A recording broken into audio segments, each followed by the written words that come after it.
तो देखिए ये जो है बहुत ही अच्छे नोट्स है। यहाँ पे सबसे पहले क्या है कि सारणी जो है बनाई है मैंने। तो इसमें क्या होगा कि ये जो सारणी है ना, इसमें ये है कि शॉर्ट में सब कुछ दे रखा है, ठीक है, कब क्या हुआ था एकदम सन के हिसाब से, ठीक है, स्टार्टिंग से। तो 1857 में सबसे पहले प्रथम स्वतंत्रता संग्राम हुआ था, ठीक है, 1857 की क्रांति हुई थी। 1870 में बंकिम चंद्र द्वारा वंदे मातरम की रचना की गई थी। कब की थी? तो इसमें क्या फैक्ट बना, 1870 में वंदे मातरम की रचना हुई थी और वंदे मातरम की रचना बंकिम चंद्र द्वारा की गई थी, ठीक है। फिर उसके बाद में 1885 में कांग्रेस की स्थापना हुई थी। तो हमें याद रखना है कांग्रेस की स्थापना कब हुई थी, 1885 में हुई थी और मुंबई में इसकी स्थापना हुई थी, ठीक है। फिर इंपॉर्टेंट फैक्ट, इसके प्रथम अध्यक्ष किसको बनाया गया था? इसका जो प्रथम अध्यक्ष है वो व्योमेश चंद्र बनर्जी को बनाया गया था। इसके अलावा जो इसकी स्थापना थी वो किसने की थी? ह्यूम ने, ठीक है, ये भी याद रखना है, इसकी स्थापना ह्यूम ने की थी, ठीक है। लॉर्ड कर्जन ने 1905 में बंगाल के विभाजन का प्रस्ताव किया था, ठीक है। तो 1905 में क्या हुआ था, बंगाल विभाजन का प्रस्ताव दिया था किसने? लॉर्ड कर्जन ने, ठीक है। 1905 में अविंद्रनाथ टैगोर ने भारत माता का चित्र बनाया था। तो जो इम्पोर्टेंट फैक्ट है, एक तो ये बिल्कुल आपको नहीं भूलना है, एक ये भी नहीं भूलना है, 1906 में आगा खां एवं नवाब सलीम उल्लाह ने मुस्लिम लीग की स्थापना की थी। ये भी एक इम्पोर्टेंट फैक्ट हो जाता है। देखिए आगा खां और नवाब सलीम उल्लाह इन दोनों ने मिलकर मुस्लिम लीग की स्थापना की थी, ठीक है। तो क्वेश्चन आ सकता है मुस्लिम लीग की स्थापना किसने और कब की थी, ठीक है। फिर इसके बाद है 1907 में कांग्रेस का विभाजन हुआ था नरम और गरम दल का, ठीक है, और ये हुआ था सूरत अधिवेशन में, ठीक है। कांग्रेस के अधिवेशन होते थे हर साल, ठीक है। तो जो 1907 में सूरत अधिवेशन हुआ था कांग्रेस का, तो कांग्रेस का दो गठन बन गए थे, एक तो नरम दल बन गया था और एक गरम दल बन गया था, ठीक है। 1911 में दिल्ली दरबार का आयोजन हुआ था। अब ये जो दिल्ली दरबार का आयोजन हुआ था, इसमें क्या हुआ था, बंगाल विभाजन को रद्द किया था। जो बंगाल विभाजन लॉर्ड कर्जन ने 1905 में प्रस्तावित किया था कि हम बंगाल को दो भागों में विभाजित करेंगे, उसको रद्द कर दिया था दिल्ली दरबार में, ठीक है। दिल्ली दरबार में राजधानी कोलकाता से दिल्ली स्थानांतरित की गई थी, ठीक है। तो ये क्वेश्चन आ सकता है कि भाई कोलकाता से दिल्ली स्थानांतरित कब की गई थी? तो दिल्ली दरबार जब 1911 में लगा था तब, ठीक है। 1914 में फिर क्या हुआ था, प्रथम विश्व युद्ध का आरंभ हुआ था, ठीक है। 1915 में महात्मा गांधी जी की स्वदेश वापसी। देखिए 1915 में महात्मा गांधी जी जो हैं वो विदेश से मतलब अफ्रीका से कब लौटे थे? 1915 में, ये हमें याद रखना है, ठीक है। फिर आता है 1917 में, जब महात्मा गांधी जी यहाँ आए थे तो उन्होंने अफ्रीका में क्या है, कई सत्याग्रह आंदोलन किए थे और वहाँ पे उनको सफलता मिली। तो जब उन्होंने आके यहाँ भारत की स्थिति देखी तो उन्हें लगा कि हमें यहाँ भी सत्याग्रह जैसे कई आंदोलन करने चाहिए, तो उन्होंने 1917 से स्टार्ट कर दिए थे, ठीक है। 1917 में महात्मा गांधी ने नील की कृषि के विरोध में चंपारण आंदोलन किया, ठीक है। तो इसमें क्या फैक्ट है कि भी चंपारण आंदोलन गांधी जी ने किया था 1917 में। अब बात आती है चंपारण आंदोलन किससे संबंधित था? तो ये नील की कृषि से संबंधित था, ठीक है। फिर 1917 में ही महात्मा गांधी ने गुजरात के खेड़ा जिले के किसानों के सत्याग्रह किया, ठीक है। तो एक तो चंपारण आंदोलन किया, फिर खेड़ा जिले में किसानों के लिए सत्याग्रह किया। 1918 में महात्मा गांधी ने गुजरात के अहमदाबाद सूती कपड़ा मिल के कारीगरों के लिए सत्याग्रह किया। तो अहमदाबाद मिल, तो गांधी जी के जो ये तीन सत्याग्रह थे ना स्टार्टिंग के, एक तो चंपारण वाला जो नील कृषि से संबंधित था, एक गुजरात के खेड़ा जिले के किसानों का, इसमें क्या था कि जब फसल खराब हो गई थी, ठीक है, अकाल आ गया था, बाढ़ आ गई थी, उसके बाद भी किसानों को लगान देना पड़ रहा था, कर देना पड़ रहा था, तो इसके विरोध में ये था खेड़ा जिले का, ठीक है। तो ये तीन जो आंदोलन है महात्मा गांधी के इंपॉर्टेंट हो जाते हैं। फिर 1918 में क्या हुआ था, प्रथम विश्व युद्ध की समाप्ति हो गई थी। तो 1914 से स्टार्ट हुआ था प्रथम विश्व युद्ध, 1918 में खत्म हो गया था। ब्रिटिश सरकार ने भारतीयों की स्वशासन की मांग को ठुकरा दिया था। तो भारतीय क्या थे, स्वशासन की मांग कर रहे थे, लेकिन ब्रिटिश सरकार ने उसको ठुकरा दिया था। फिर ब्रिटिश सरकार ने क्या किया था, 1919 में एक रॉलेट एक्ट जो था वो कानून आ गया था, ठीक है। और ये एक काला कानून इसको कहा जाता है। और ये जो रॉलेट एक्ट है ना, इसको कहते हैं बिना अपील, बिना दलील और बिना वकील का ये कानून था। अब रॉलेट एक्ट में क्या था कि 2 साल तक जो भारतीय लोग हैं ना, उनको कैदी बना के रखा जा सकता है बिना मुकदमे के। तो ये था रॉलेट एक्ट, जिसको काला कानून कहते हैं, ठीक है। फिर हुआ था 13 अप्रैल 1919 को ही जलियांवाला बाग हत्याकांड, ठीक है। जो पंजाब है वहाँ पे जलियांवाला बाग में क्या हुआ था, एक सभा हो रही थी और वहाँ पे जनरल डायर ने लोगों पर अंधाधुंध गोलियां बरसा दी थी। तो ये जो है ना, ये एक ऐसा ब्रीफ में सारणी दी गई है, बाकी एक्स्ट्रा हम पढ़ेंगे कि किसमें क्या हुआ था, ये ब्रीफ है ताकि हमें याद रहे। 1919 में खिलाफत आंदोलन की शुरुआत हुई थी और ये किसने की थी शुरुआत? मोहम्मद अली और शौकत अली ने। तो ये याद रखना है, खिलाफत आंदोलन की शुरुआत किसने करी थी? मोहम्मद अली और शौकत अली ने। महात्मा गांधी जी ने असहयोग आंदोलन की शुरुआत की, ठीक है। फिर है 1922 में चोरा चोरी की एक हिंसक घटना हुई थी। उसके बाद महात्मा गांधी ने असहयोग आंदोलन को वापस ले लिया। तो महात्मा गांधी जी जब असहयोग आंदोलन कर रहे थे तो चोरा चोरी की घटना हुई थी। 9 अगस्त 1925 को काकोरी में क्रांतिकारियों ने अंग्रेजी खजाना ले जा रही ट्रेन को लूट लिया था। 1928 में क्या हुआ था, साइमन कमीशन भारत आया, जिसका विरोध करते हुए लाला लाजपत राय की मृत्यु हुई थी।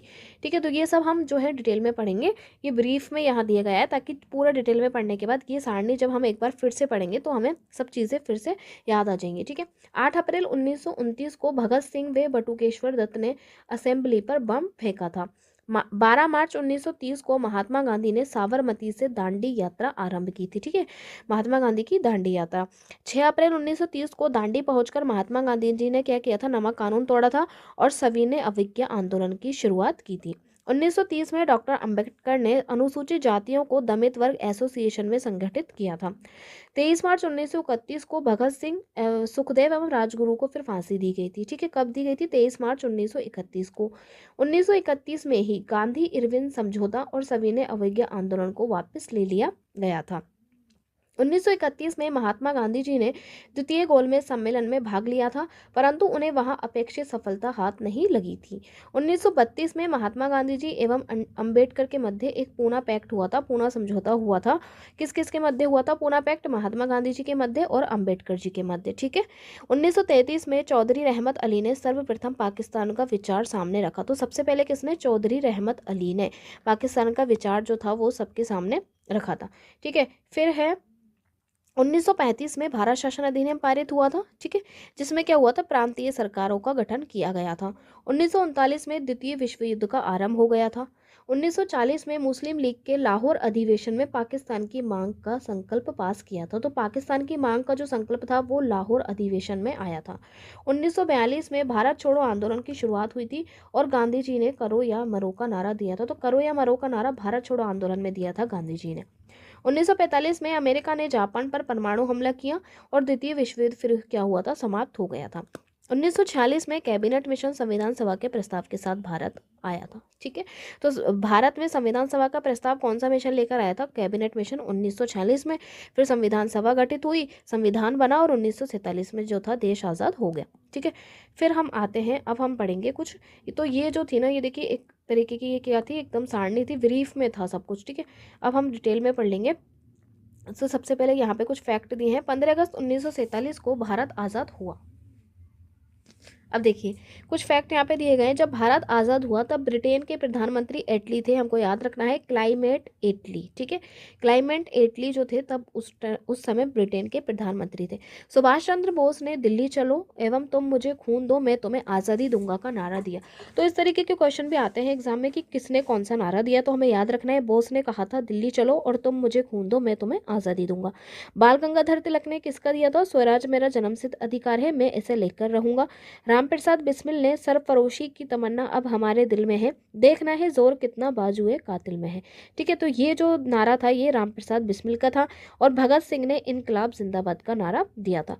ठीक है, अब यहाँ से स्टार्ट होता है ना, तो सबसे पहले देखिए राष्ट्रवाद का अर्थ क्या है। ठीक है, राष्ट्रवाद जो हमने सिलेबस में हमारे मेंशन कर रखा है कि राष्ट्रवाद है क्या, तो अपने राष्ट्र के प्रति प्रेम की भावना, एकता की भावना तथा एक समान चेतना जो है वो राष्ट्रवाद कहलाती है।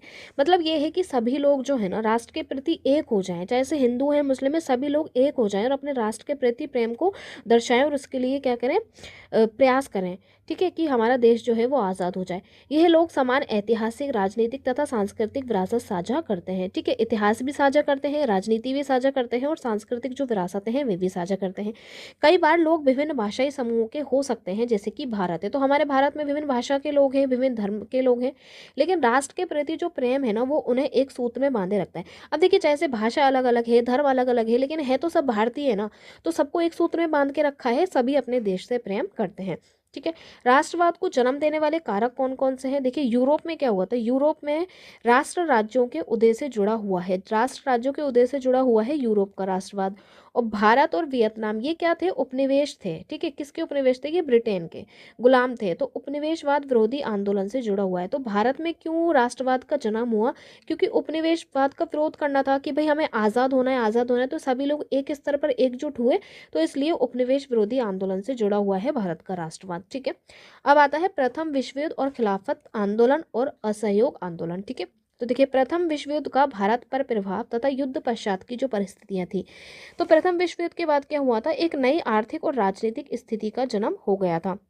रक्षा बजट में काफ़ी बढ़ोतरी कर दी थी सरकार ने, जिसकी भरपाई कर्जा लेकर और करों में वृद्धि करके हुई थी। सीमा शुल्क को बढ़ा दिया गया था, आयकर शुरू कर दिया गया था। ब्रिटिश सेना के लिए सिपाहियों की जबरन भर्ती की जा रही थी। फसल के नष्ट होने की वजह से खाद्यान्न की भारी कमी भी आ गई थी। ठीक है, फ्लू की बीमारी हो गई थी, अकाल की वजह से लाखों लोगों की मृत्यु भी हो गई थी। ठीक है, तो ये सब हो गया था प्रथम विश्व युद्ध के बाद। फिर है सत्याग्रह का विचार। अर्थ, यह सत्य तथा अहिंसा पर आधारित एक नए तरह का जन आंदोलन करने का रास्ता है। मतलब आपको सत्य पर रहना है और अहिंसा पर रहना है, ऐसे नहीं कि आप हिंसा करोगे। ठीक है, तो ये गांधी जी का विचार था। इसके प्रमुख बिंदु हम देख लेते हैं। अगर आपका उद्देश्य सच्चा है, यदि आपका संघर्ष अन्याय के खिलाफ है, तो उत्पीड़क से लड़ने के लिए किसी शारीरिक बल की आवश्यकता नहीं होती। ठीक है, मतलब ये है कि आपको ताकतवर नहीं होना कि आप में बहुत ज़्यादा शक्ति है और आप ये कर दोगे वो कर दोगे, नहीं, आपका उद्देश्य सच्चा होना चाहिए। ठीक है, आपका जो संघर्ष है वो अन्याय के खिलाफ होना चाहिए। सत्याग्रही केवल अहिंसा के सहारे के बिना, किसी प्रतिशोध की भावना या आक्रामकता का सहारा लिए बिना भी सफल हो सकता है। ठीक है, जैसे कि गांधी जी ने किया भी है ऐसा, उन्होंने अहिंसा से ही हमारा देश आज़ाद करवा लिया। ठीक है, उत्पीड़क की चेतना को झिझोड़कर उसे सच्चाई को स्वीकार करने तथा दमन का अंत करने के लिए प्रेरित किया जा सकता है। उत्पीड़क की चेतना को झिझोड़कर उसे सच्चाई को स्वीकार करने तथा दमन का अंत करने के लिए प्रेरित किया जा सकता है। ठीक है, महात्मा गांधी द्वारा भारत में किए गए सत्याग्रह के आरंभिक प्रयोग। अब महात्मा गांधी जब अफ्रीका से लौटे थे, तब उन्होंने कई आरंभिक प्रयोग किए थे। तो अपन ने तीन जो ऊपर उस सारणी में पढ़े थे, तीन आंदोलन। तो देखिए सबसे पहले चंपारण आंदोलन उन्होंने किया था बिहार में, एक जगह है चंपारण। ठीक है, 1917 में। तो उन्होंने क्या किया था, बागान व्यवस्था के खिलाफ नील की खेती करने वाले किसानों को प्रेरित किया था। तो नील की जो खेती थी ना, इससे संबंधित था ये चंपारण आंदोलन। ठीक है, क्योंकि जबरन उनसे नील की खेती करवाई जा रही थी। ठीक है, उनके ऊपर बहुत ज़्यादा जो है उनका शोषण किया जा रहा था किसानों का। तो गांधी जी चंपारण चले गए थे। फिर 1917 में खेड़ा के अंदर, ये गुजरात में एक जगह है खेड़ा, किसानों को कर में छूट दिलवाने के लिए, क्योंकि किसानों से क्या है, उनकी फसल नष्ट हो गई थी, फिर भी उनके कर में छूट नहीं कर रही थी सरकार। तो इसके लिए गांधी जी ने उसका समर्थन किया था। ठीक है, फिर अहमदाबाद गए वो गुजरात, ये 1918 में गए थे। वहाँ पे कपड़ा कारखाने में काम करने वाले मजदूरों के समर्थन में सत्याग्रह का आंदोलन। ठीक है, इनका पेमेंट बढ़वाने के लिए ये इन्होंने 3 आंदोलन सत्याग्रही के किए थे। ठीक है, फिर आता है राजनीतिक कैदियों को बिना मुकदमा चलाए बंद रखने का प्रावधान। ये क्या है, देखिए रॉलेट एक्ट आता है 1919। ठीक है, तो हमने अभी पढ़ लिया 1917 में गांधी जी ने 2 आंदोलन, एक तो खेड़ा का हो गया, एक चंपारण, और 1918 में कौन सा आंदोलन, अहमदाबाद मिल मजदूर। फिर उसके बाद में 1919 में एक कानून आता है जिसे हम काला कानून कहते हैं, रॉलेट कानून। ठीक है, अब इस कानून में क्या था, देखिए इसका मुख्य प्रावधान क्या था। सबसे पहले ऊपर राजनीतिक कैदियों को बिना मुकदमा चलाए 2 साल तक जेल में बंद रखने का प्रावधान। ठीक है, कि आप बिना मुकदमा चला रहे हैं, कोई वकील नहीं, कोई दलील नहीं, कोई अपील नहीं, जबरदस्ती उनको बंद करके रखा है जेल में। ठीक है, इनका उद्देश्य क्या था ये कानून लाने का, कि भारत में राजनीतिक गतिविधियों का दमन करने के लिए, कि भाई किसी भी तरीके की ये गतिविधियां नहीं करें। ठीक है, ये अन्यायपूर्ण क्यों था, क्योंकि भारतीयों की नागरिक आज़ादी पर प्रहार हुआ था। ये भारतीय सदस्यों की सहमति के बगैर पास किया गया था, मतलब किसी की सहमति नहीं ली थी और बस ऐसे ही पास कर दिया था। अब इसका परिणाम क्या हुआ था, 6 अप्रैल को महात्मा गांधी के नेतृत्व में एक अखिल भारतीय हड़ताल का आयोजन किया था। महात्मा गांधी जी ने क्या किया था, इस कानून के विरोध में, रॉलेट एक्ट जो था इसके विरोध में एक हड़ताल का आयोजन किया था। ठीक है, विभिन्न शहरों में रैली और जुलूस निकाले गए। रेलवे वर्कशॉप्स में कामगारों ने हड़ताल शुरू कर दी, दुकानें बंद हो गई, स्थानीय नेताओं को हिरासत में ले लिया, बैंकों, डाकखानों और रेलवे स्टेशनों पर हमले किए गए। ठीक है, तो ये था 1919 का रॉलेट एक्ट, के याद रखना। फिर आ जाता है 1919 में ही जलियांवाला बाग हत्याकांड। ठीक है, मुख्य घटनाएं क्या थी, ये हुआ था कांड 13 अप्रैल 1919 को। ठीक है, इसमें क्या हुआ था, अमृतसर में सालाना बैसाखी मेले में शिरकत करने आए थे। बैसाखी का मेला लग रहा था, तो लोग आए थे वहां पे, इकट्ठे हुए थे और कानून का विरोध भी करना था। ठीक है, इसी कानून का। ग्रामीणों की भारी भीड़ जलियांवाला बाग में एकत्रित हो गई थी। अब शहर से बाहर होने के कारण वहां जुटे लोगों को ये नहीं पता था कि इस इलाके में मार्शल लॉ लागू किया जा चुका है। अब ये जो जगह थी अमृतसर में, यहाँ पे क्या था, मार्शल लॉ एक्ट लागू किया था सरकार ने, लेकिन लोगों को नहीं पता था। वो लोग तो गए और वहाँ पे जाके इकट्ठे हो गए। तो जनरल डायर वहाँ पहुँचा। डायर क्या, डायन थी ये, हम कह सकते हैं कि डायन है ना, इसने इतनी गोलियां वहाँ पर चलाई निहत्थे लोगों पर और इतने हजारों लोग मारे गए। तो जनरल डायर वहाँ पहुँचा, मैदान से बाहर निकलने के सभी रास्ते वहाँ बंद कर दिए उसने और अंधाधुंध गोलियां चला दी। सैकड़ों लोग वहाँ पर मारे गए। ठीक है, इसका क्या प्रभाव पड़ा फिर? उत्तर भारत के बहुत सारे शहरों में लोग सड़कों पर उतर आए। हड़तालें होने लगी, लोग पुलिस से मोर्चा लेने लगे और सरकारी इमारतों पर हमला करने लगे। सरकार ने निर्ममतापूर्ण रवैया अपनाया तथा लोगों को अपमानित और आतंकित किया। सत्याग्रहियों को जमीन पर नाक रगड़ने के लिए सड़क पर घिसटकर चलने और सारे साहिबों अंग्रेजों को सलाम करने के लिए मजबूर किया गया। लोगों को कोड़े मारे गए तथा पंजाब, ये एक जगह है गुजरांवाला, पंजाब के गांवों पर बम बरसाए गए। तो देखिए, एक तो उन्होंने मतलब इतना बड़ा कांड किया जलियांवाला बाग, निहत्थे लोगों पर गोली बरसाई, और जब लोग उसके विरोध में सड़कों पर उतरे तो उन लोगों के साथ भी कितना गलत किया। ठीक है, हिंसा फैलते देख महात्मा गांधी जी ने रॉलेट सत्याग्रह वापस ले लिया। तो फिर महात्मा गांधी जी ने क्या किया कि भाई रहने दो, हम नहीं करते इसको, सत्याग्रह को, इसका विरोध नहीं करते क्योंकि ये सरकार बहुत बुरा कर रही है लोगों के साथ। तो उस समय गांधी जी ने एक फैसला लिया कि हम अभी इसको नहीं करेंगे। ठीक है, तो ये याद रहेगा, रॉलेट एक्ट आया और उसके विरोध में जब लोग इकट्ठे हुए तो जलियांवाला बाग हत्याकांड हुआ। ठीक है, फिर आता है खिलाफत का मुद्दा। अब ये क्या था, देखिए खिलाफत शब्द जो है वो खलीफा से निकला है, जो ओटोमन तुर्की का सम्राट होने के साथ साथ इस्लामिक विश्व का आध्यात्मिक नेता भी था। ओटोमन जो तुर्की था ना, तुर्की अभी का जो तुर्की ये है, वो पहले क्या था, ओटोमन साम्राज्य था। तो वहाँ पर वहाँ का जो नेता होता था, जैसे कि यहाँ की सरकार है, ठीक है, तो ऐसे वहाँ का जो नेता होता था ना, सम्राट होता था, वो इस्लामिक विश्व का आध्यात्मिक नेता भी होता था, जिसे हम खलीफा कहते थे। ठीक है, मुस्लिम लोग उसे अपना खलीफा मानते थे। तो प्रथम विश्व युद्ध में तुर्की की क्या हुई थी, हार हो गई थी। ठीक है, ये अफवाह फैल गई कि तुर्की पर एक अपमानजनक संधि थोपी जाएगी, इसलिए खलीफा की तात्कालिक शक्तियों की रक्षा के लिए मार्च 1919 में क्या हुआ था, तो भारत के जो मुस्लिम थे उन्होंने सोचा कि अब मतलब हमें उनका समर्थन करना चाहिए। तो अली बंधु, दो भाइयों का नाम मैंने ऊपर आपको बताया था।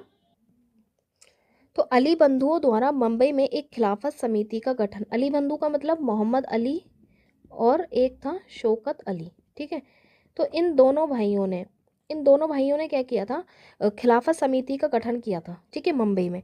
तो महात्मा गांधी ने क्यों खिलाफत का मुद्दा उठाया था? अब महात्मा गांधी जी ने क्यों इसका समर्थन किया, देखिए उसके पीछे क्या उनकी वजह थी।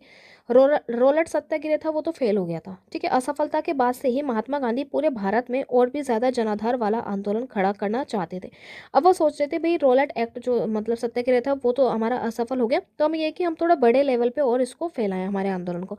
उन्हें विश्वास था कि बिना हिंदू और मुस्लिम को एक दूसरे के समीप लाए ऐसा कोई भी अखिल भारतीय आंदोलन खड़ा नहीं किया जा सकता, क्योंकि भाई भारत में मुस्लिम भी थे और हिंदू भी थे, मिक्स आबादी थी। तो दोनों को जब साथ मिलकर आएंगे सभी धर्म के लोग, तभी तो आंदोलन बड़ा किया जाएगा। तो इसलिए उन्होंने खिलाफत का मुद्दा उठाया। उन्होंने सोचा कि अगर हम इस खिलाफत आंदोलन को अगर हम सहयोग करेंगे, ठीक है, तो इससे क्या होगा, हिंदू मुस्लिम एकता बढ़ेगी और फिर हम भारत में भी एक बड़े लेवल पर आंदोलन खड़ा कर सकते हैं। असहयोग आंदोलन, असहयोग ही क्यों? देखिए, भारत में ब्रिटिश शासन की स्थापना भारतीयों के सहयोग से हुई थी। देखिए, भारत में अगर ब्रिटिश शासन की स्थापना हुई है तो ऑब्वियस सी बात है कि उसमें भारतीयों ने सहयोग किया था स्टार्टिंग में। तो अब उन्हें तो नहीं पता था ना कि अंग्रेज लूट लेंगे हमारे भारत को। यदि भारतीय अपना सहयोग वापस ले लेंगे तो ब्रिटिश शासन रह जाएगा। ठीक है, सही है, अगर भारत के जो लोग हैं वो उन्हें सहयोग करना बंद कर दें तो वो वहीं के वहीं धरा रह जाएगा। ठीक है, तो असहयोग आंदोलन के चरण क्या थे? सरकार द्वारा दी गई पदवियों को लौटाना। तो गांधी जी ने सोचा कि भाई इनके जो असहयोग है ना, इसको शुरू करते हैं, इनका सहयोग करना बंद करो। इसके लिए हम क्या करना होगा, अंग्रेजों ने जिनको भी जो भी उपाधियां दी हैं उनको आप वापस करो। ठीक है, सेना, पुलिस, अदालत, विदेशी वस्तुओं का आप बहिष्कार करो। ठीक है, व्यापक सविनय अवज्ञा आंदोलन करो। ठीक है, असहयोग आंदोलन से संबंधित कांग्रेस के कौन कौन से अधिवेशन हुए थे? तो देखिए, सितंबर 1920 में एक असहयोग पर स्वीकृति अन्य नेताओं के द्वारा दी गई थी। तो कांग्रेस का जो अधिवेशन था सितंबर 1920 में जो हुआ था, ठीक है, इसमें क्या था, स्वीकृति दी गई थी। फिर एक था दिसंबर 1920, इसमें क्या था, स्वीकृति पर मोहर लगाई और इसकी शुरुआत पर सहमति कर दी थी दिसंबर 1920 में। तो ये याद रहेगा। फिर आ जाता है विभिन्न सामाजिक समूह जिन्होंने भाग लिया। शहरों में मध्य वर्ग, विद्यार्थी, शिक्षक, वकील, ग्रामीण इलाकों में किसानों ने, आदिवासियों ने, बागानों में मजदूरों ने, तो इन सब ने असहयोग आंदोलन में भाग लिया था। आंदोलन के दोहरे लक्ष्य क्या थे? देखिए, स्वराज की प्राप्ति करना था और खिलाफत के मुद्दे को समर्थन मिल सके। जब हम असहयोग आंदोलन करेंगे बड़े लेवल पर, तो उनका यह था कि जो खिलाफत का जो मुद्दा है उसको भी समर्थन मिल सके, ताकि हिंदू मुस्लिम एकता लाई जा सके। ठीक है। आंदोलन की समाप्ति फरवरी 1922 में महात्मा गांधी जी ने आंदोलन वापस ले लिया, क्योंकि चोरा चोरी की हिंसक घटना हुई थी। अब देखिए, गांधी जी ने एक रॉलेट एक्ट जो था उसके विरोध में रॉलेट सत्याग्रह शुरू किया था। तो उस समय कौन सी घटना हो गई थी? जलियांवाला बाग हत्याकांड हो गया था, जिसकी वजह से गांधी जी को सत्याग्रह वापस लेना पड़ा। अब जब उन्होंने 1920 में असहयोग आंदोलन शुरू किया, तो 1922 में घटना हो गई थी चोरा चोरी की, तो उनको ये वाला जो आंदोलन था ये भी वापस लेना पड़ा। ठीक है। आंदोलन के भीतर अलग अलग धाराएं। विभिन्न सामाजिक समूहों ने आंदोलन में हिस्सा लिया, परंतु प्रत्येक वर्ग की अपनी अपनी आकांक्षाएं थी। सही बात है। ठीक है। बागान के जो मजदूर थे वो कुछ और सोच रहे हैं, शिक्षित वर्ग कुछ और सोच रहे हैं, तो सभी लोगों की अपनी अपनी आकांक्षाएं थी। सब लोग समर्थन जरूर कर रहे हैं, लेकिन सबकी इच्छाएं तो अलग अलग थी ना। सभी के लिए स्वराज का जो अर्थ था वो भी भिन्न था। ठीक है। प्रत्येक सामाजिक समूह ने आंदोलन में भाग लेते हुए स्वराज का मतलब एक ऐसा युग लिया जिसमें उनके सभी कष्ट और सारी मुसीबतें खत्म हो जाएंगी। मतलब हर व्यक्ति ये सोच रहा है कि जब स्वराज का मुद्दा कंप्लीट हो जाएगा, जब हमें स्वराज मिल जाएगा, प्राप्त हो जाएगा, तो हमारे सारे कष्ट मुसीबतें सब समाप्त हो जाएंगी। ठीक है। फिर गांधी जी चल दिए सविनय अवज्ञा आंदोलन की ओर। असहयोग आंदोलन की समाप्ति से लेकर सविनय अवज्ञा आंदोलन के शुरू होने तक की मुख्य घटनाएं हम देखेंगे। फरवरी 1922 में गांधी जी के द्वारा असहयोग आंदोलन जो था वो वापस ले लिया गया था। प्रांतीय परिषद चुनाव में हिस्सा लेने को लेकर कांग्रेस के नेताओं में आपसी मतभेद शुरू हुआ था। ठीक है। CR दास तथा मोतीलाल नेहरू द्वारा स्वराज पार्टी का गठन, ताकि प्रांतीय परिषद के चुनाव में हिस्सा ले सके। तो अब आ सकता है स्वराज पार्टी का गठन किसने किया था? जनवरी 1923 में चित्तरंजन दास और मोतीलाल नेहरू, इन दोनों के द्वारा। ठीक है। दास और नेहरू ने किसका? स्वराज पार्टी का गठन किया था। ठीक है। विश्वव्यापी आर्थिक मंदी की वजह से कृषि उत्पादों की कीमतों में भारी गिरावट आई थी। 1930 तक ग्रामीण इलाकों में भारी उथल पुथल मची। 1927 में ब्रिटेन में साइमन कमीशन का गठन। ठीक है। तो साइमन कमीशन का गठन हुआ था ब्रिटेन में 1927 में, ताकि भारत में संवैधानिक व्यवस्था की कार्यशैली का अध्ययन किया जा सके। तो हमें ये याद रखना है कि जो साइमन कमीशन था ना, साइमन कमीशन का गठन भारत की संवैधानिक व्यवस्था के लिए किया गया था।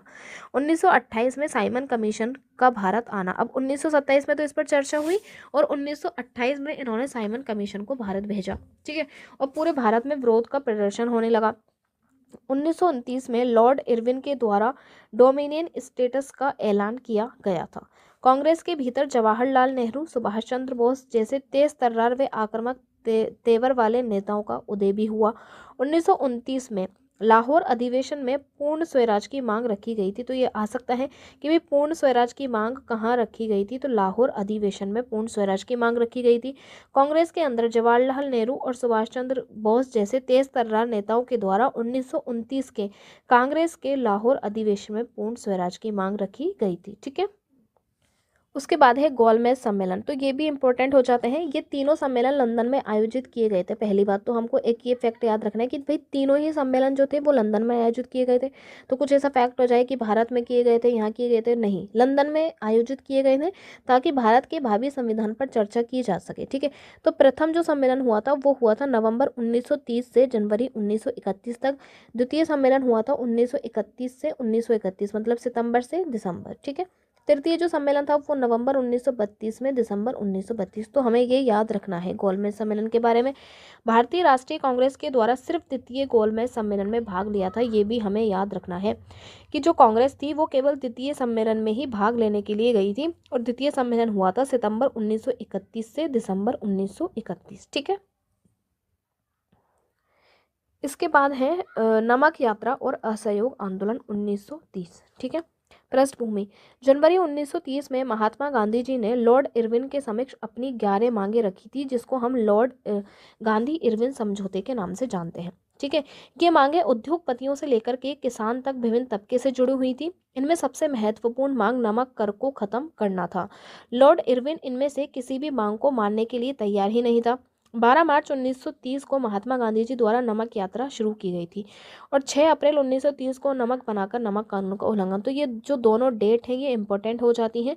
12 मार्च को उन्होंने स्टार्ट की थी और 6 अप्रैल को दांडी पहुंचे थे वो, और उन्होंने नमक बनाया था समुद्र में जाके, तो इसलिए उन्होंने नमक कानून को तोड़ा था। यह घटना सविनय अवज्ञा आंदोलन की शुरुआत थी। तो ये जो नमक कानून जो था, दांडी यात्रा जो थी, यही सविनय अवज्ञा आंदोलन की शुरुआत यहाँ से हो जाती है। ठीक है। सविनय अवज्ञा आंदोलन 6 अप्रैल 1930 मार्च 1931 गांधी इरविन समझौते की वजह से स्थगित हुआ था ये। फिर 1932 में दोबारा इसकी शुरुआत हुई थी सविनय अवज्ञा आंदोलन की, और 1934 में ये स्वतः समाप्त हो गया। ठीक है। घटनाएं क्या हुई थी? देश के विभिन्न हिस्सों में नमक के कानूनों का उल्लंघन करने लगे लोग, विदेशी वस्तुओं का बहिष्कार कर रहे थे, शराब की दुकानों की पिकेटिंग कर रहे थे, वन कानूनों का काफी उल्लंघन किया था। अब इसके बदले में ब्रिटिश सरकार भी कुछ प्रतिक्रिया देगी। तो उसने क्या किया भाई, कांग्रेस के जो नेता थे उन्हें हिरासत में ले लिया, उनका निर्मम दमन किया। शांतिपूर्ण सत्याग्रही जो थे, जो शांतिपूर्ण तरीके से सत्याग्रह कर रहे थे, उन पर आक्रमण किया गया, महिलाओं एवं बच्चों की पिटाई की और लगभग 1 लाख लोगों को गिरफ्तार किया गया। ठीक है।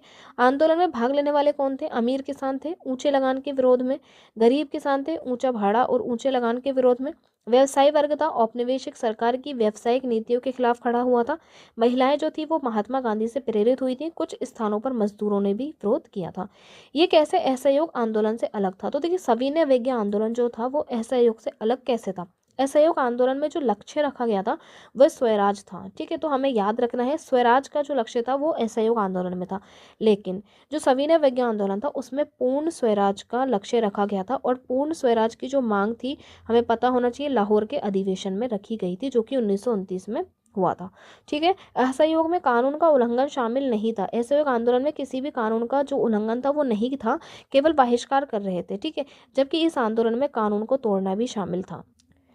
अब देखिए, इस आंदोलन की क्या सीमाएं थी? अनुसूचित वर्ग की भागीदारी नहीं थी। जो अनुसूचित वर्ग था उसकी भागीदारी नहीं थी, क्योंकि लंबे समय से कांग्रेस इनके हितों को अनदेखा कर रही थी।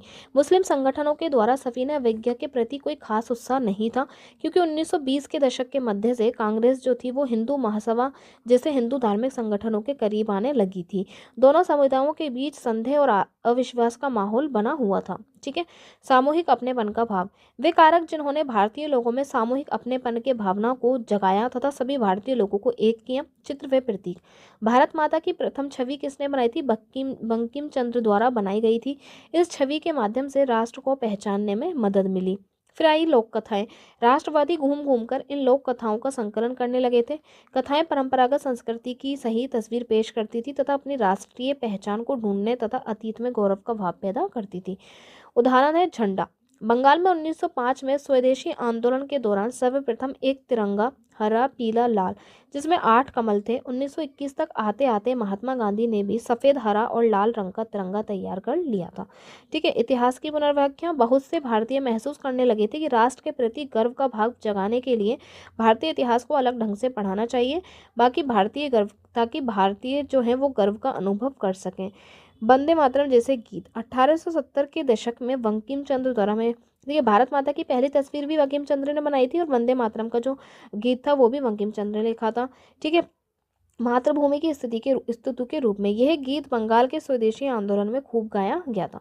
अब देखिए, यहाँ पे कुछ क्वेश्चन दे रखे हैं और ये जो क्वेश्चन है बिल्कुल कथन और कारण वाले हैं, जिस तरीके के आरपीएससी आजकल पूछ रही हैं। ठीक है। तो हम यहाँ पे एक बार देख लेते हैं कौन कौन से हैं प्रश्न। सबसे पहले अब देखिए, यहाँ पे हम ये क्वेश्चन देख लेते हैं एक बार। साइमन कमीशन भारत क्यों भेजा गया था? तो मैंने बताया था साइमन कमीशन जो था वो संविधान से रिलेटेड था। ठीक है। तो संवैधानिक मामलों को देखना और सुधारों का सुझाव देना, तो ये इससे संबंधित था। कांग्रेस नेताओं के बीच विवादों को निपटाने के लिए नहीं, खिलाफत आंदोलन का सम्मेलन, आदिवासी और किसानों की मांग का समर्थन, ये सब तो था ही नहीं। साइमन कमीशन जो था वो संविधान से संबंधित था। ठीक है। नीचे दिए गए कथनों पर विचार कीजिए। देखिए, आजकल कथन और कारण वाले क्वेश्चन बहुत पूछ रही है आरपीएससी, तो इस तरीके के क्वेश्चन मैंने रखे हैं इसमें।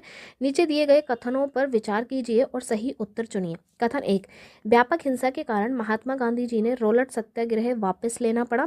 ठीक है। फिर आता है दूसरा, सितंबर 1932 के पूना पैक्ट ने दलित वर्गों को प्रांतीय और केंद्रीय विधान परिषदों में सीटें दी थी। तो इसका जो आंसर हो जाएगा दोनों ही सही हो जाएगा।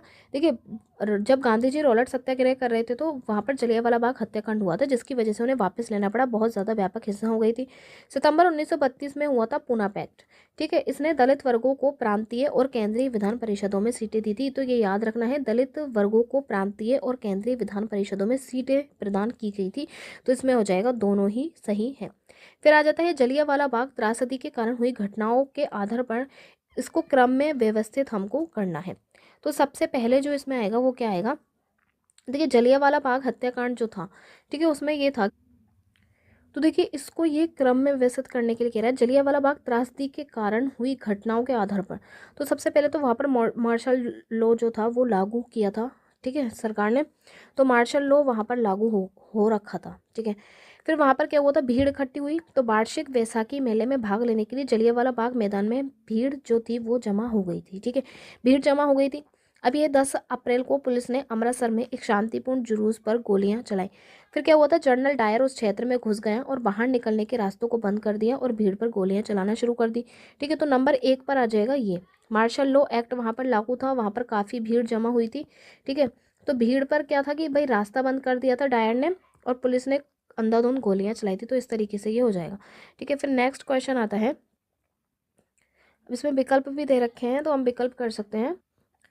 फिर नेक्स्ट क्वेश्चन है, निम्नलिखित में से कौन सा कथन सविनय अवज्ञा आंदोलन और असहयोग आंदोलन के बीच सटीक अंतर करता है? ठीक है, देखिए, असहयोग आंदोलन की शुरुआत उपाधियों के समर्पण, ब्रिटिश संस्थाओं और वस्तुओं के बहिष्कार से हुई थी, जबकि सविनय अवज्ञा आंदोलन औपनिवेशिक कानूनों को तोड़ने के साथ में शुरू हुआ था। तो ये वाला जो कथन है बिल्कुल सही है, ऐसा ही हुआ था, ठीक है। असहयोग आंदोलन ने दलितों के लिए अलग निर्वाचक मंडल की मांग की। सविनय अवज्ञा आंदोलन का उद्देश्य जो था वो स्वशासन था। नहीं, ऐसा बिल्कुल भी नहीं पढ़ा हमने कुछ भी। जलियांवाला बाग त्रासदी के गुस्से के कारण असहयोग आंदोलन चलाया गया था, ठीक है। साइमन कमीशन के खिलाफ सविनय अवज्ञा आंदोलन चलाया गया था। असहयोग आंदोलन को ब्रिटिश सरकार का समर्थन प्राप्त था। सविनय अवज्ञा आंदोलन को तब समाज के लगभग सभी वर्गों को समर्थन प्राप्त था। तो इसमें हमसे जो पूछा है कौन सा कथन जो है अंतर जो है सटीक, वो ये 2 अंतर हैं, ठीक है, पहला और तीसरा जो ऑप्शन है इसमें, यही जो है वो सटीक अंतर है, जिसको हो जाएगा पहला और तीसरा, ठीक है। फिर आता है बेगार का क्या अर्थ है? तो देखिए, बेगार का अर्थ क्या है? कोई किराया अभियान नहीं, बेघर मजदूर, बिना किसी भुगतान के बल श्रम। तो देखिए, बेगार जो है ना, बेगार का मतलब ये होता है कि आप किसी से श्रम करवा रहे हैं, किसी से मेहनत करवा रहे हैं, लेकिन उसको उसकी मेहनत नहीं दे रहे हैं, ठीक है, तो वो होती है बेगार। भारतीय राष्ट्रीय कांग्रेस के किस अधिवेशन में पूर्ण स्वराज की औपचारिक मांग की गई थी? तो देखिए, मैंने आपको बताया था, पूर्ण स्वराज की मांग लाहौर अधिवेशन 1929 में रखी गई थी। निम्न का हमें मिलान करना है। अब हमें इसमें मिलान करना है। तो देखिए, इसका जो आंसर है नटेशा शास्त्री। दक्षिण भारत की लोक कथाएं जो हैं उन्हें नटेशा शास्त्री कहते हैं, ठीक है। चोरा चोरी की अगर हम बात करते हैं तो इसमें आ जाएगा असहयोग आंदोलन को रोकना। तो देखिए, असहयोग आंदोलन को रोकने के लिए चोरा चोरी हत्याकांड हुआ था, ठीक है, इसमें चला जाएगा ये 4-1। बाबा रामचंद्र जो थे वो जमींदारों और तालुकदारों के खिलाफ उन्होंने काफ़ी आंदोलन किए थे, ठीक है। और बंकिम चंद्र जो है वो आनंदमठ। तो इसमें आ जाएगा 4-1-2-3, ये आंसर आ जाएगा, ठीक है। फिर इसके बाद आता है, अधिनियम ने बागान श्रमिकों को बिना अनुमति के चाय बागान छोड़ने की अनुमति नहीं दी है। कौन सा जो अधिनियम था जिसने श्रमिकों को बिना अनुमति के चाय बागान छोड़ने की? तो देखिए, वो ऐसा कौन सा कानून था जिसमें श्रमिक जो है वो बिना अनुमति के चाय बागान नहीं छोड़ सकते? अंतर्देशीय अप्रवासन अधिनियम, ठीक है। रॉलेट एक्ट नहीं था, भारत सरकार अधिनियम, वर्नाक्युलर ये नहीं थे, तो यही था, ठीक है। निम्नलिखित में से 2 नेताओं में से किसने खिलाफत आंदोलन का नेतृत्व किया था? तो 2 अली बंधु जो थे, मोहम्मद अली और शौकत अली, ठीक है।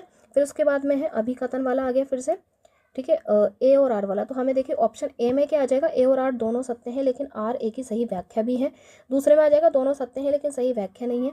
और तीसरा, तो इनके आधार पर हमें आंसर देना है। बंकिम चंद्र चट्टोपाध्याय ने वंदे मातरम को मातृभूमि के लिए एक भजन के रूप में लिखा था। तो बंकिम चंद्र ने लिखा था वंदे मातरम, ठीक है।